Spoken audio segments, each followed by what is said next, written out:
toner replacement. When the machine says that it's low on toner, that's not actually the time to replace the toner.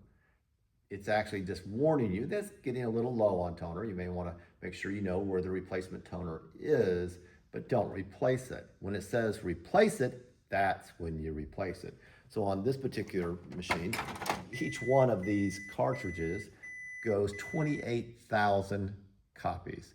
Some people may not run 28,000 color copies in a year.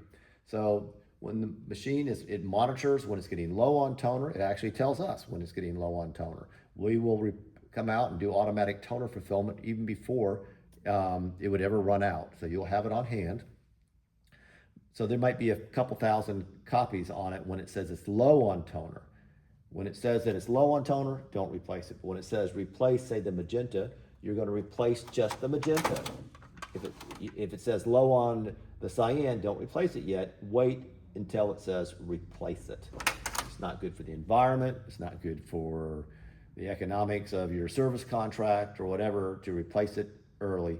So we need your cooperation on that. Please wait until it says replace the toner, not that it's getting low on toner. That's when you replace it, is when it says replace. Thank you.